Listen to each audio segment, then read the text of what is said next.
Message of His Holiness Pope Benedict XVI for the 45th World Communications Day. Truth, Proclamation, and Authenticity of Life in the Digital Age. Dear brothers and sisters, on the occasion of the 45th World Day of Social Communications, I would like to share some reflections that are motivated by a phenomenon characteristic of our age, the emergence of the Internet as a network for communication. It is an ever more commonly held opinion that, just as the Industrial Revolution in its day brought about a profound transformation in society by the modifications it introduced into the cycles of production and the lives of workers, so today the radical changes taking place in communications are guiding significant cultural and social developments. The new technologies are not only changing the way we communicate, but communication itself, so much so that it could be said that we are living through a period of vast cultural transformation. This means of spreading information and knowledge is giving birth to a new way of learning and thinking, with unprecedented opportunities for establishing relationships and building fellowship. New horizons are now open that were until recently unimaginable. They stir our wonder at the possibilities offered by these new media and, at the same time, urgently demand a serious reflection on the significance of communication in the digital age. This is particularly evident when we are confronted with the extraordinary potential of the Internet and the complexity of its uses. As with every other fruit of human ingenuity, the new communications technologies must be placed at the service of the integral good of the individual and of the whole of humanity. If used wisely, they can contribute to the satisfaction of the desire for meaning, truth, and unity, which remain the most profound aspirations of each human being. In the digital world, transmitting information increasingly means making it known within a social network where knowledge is shared in the context of personal exchanges.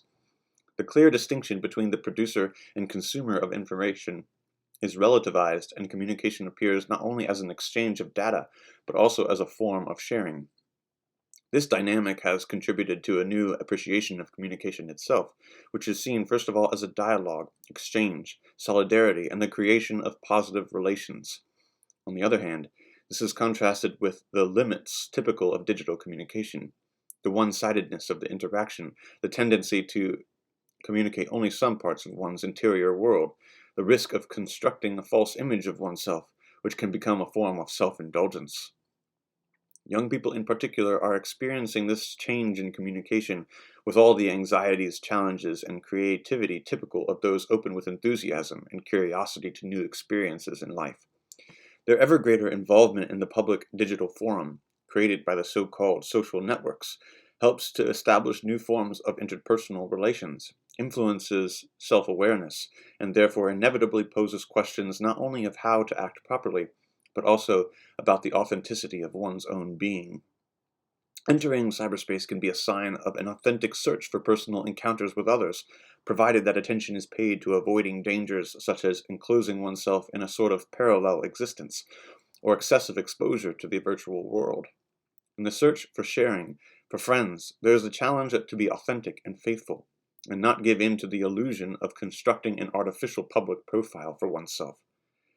The new technologies allow people to meet each other beyond the confines of space and of their own culture, creating in this way an entirely new world of potential friendships.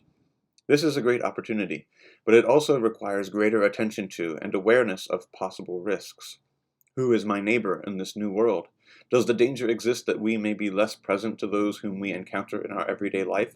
Is there a risk of being more distracted because our attention is fragmented and absorbed in a world other than the one in which we live? Do we have time to reflect critically on our choices and to foster human relationships which are truly deep and lasting? It is important always to remember that virtual contact cannot and must not take the place of direct human contact with people at every level of our lives. In the digital age, too, everyone is confronted by the need for authenticity and reflection. Besides, the dynamic inherent in the social networks demonstrates that a person is always involved in what he or she communicates. When people exchange information, they are already sharing themselves, their view of the world, their hopes, their ideals. It follows that there exists a Christian way of being present in the digital world. This takes the form of a communication which is honest and open, responsible and respectful of others. To proclaim the gospel through the new media means not only to insert expressly religious content into different media platforms, but also to witness consistently in one's own digital profile and in the way one communicates choices, preferences, and judgments that are fully consistent with the gospel, even when it is not spoken of specifically. Furthermore, it is also true in the digital world that a message cannot be proclaimed without a consistent witness on the part of the one who proclaims it. In these new circumstances and with these new forms of expression, Christians are once again called to offer a response to anyone who asks for a reason for the hope that is within them. The task of witnessing to the gospel in the digital era calls for everyone to be particularly attentive to the aspects of that message which can challenge some of the ways of thinking typical of the web. First of all, we must be aware that the truth which we long to share does not derive its worth from its popularity or from the amount of attention it receives. We must make it known in its integrity, instead of seeking to make it acceptable or diluting it. It must become daily nourishment and not a fleeting attraction. The truth of the gospel is not something to be consumed or used superficially. Rather, it is a gift that calls for a free response. Even when it is proclaimed in the virtual space of the web, the gospel demands to be incarnated in the real world and linked to the real faces of our brothers and sisters, those with whom we share our daily lives. Direct human relations always remain fundamental for the transmission of the faith. I would like then to invite Christians, confidently and with an informed and responsible creativity, to join the network of relationships which the digital era has made possible. This is not simply to satisfy the desire to be present, but because this network is an integral part of human life. The web is contributing to the development of new and more complex intellectual and spiritual horizons, new forms of shared awareness.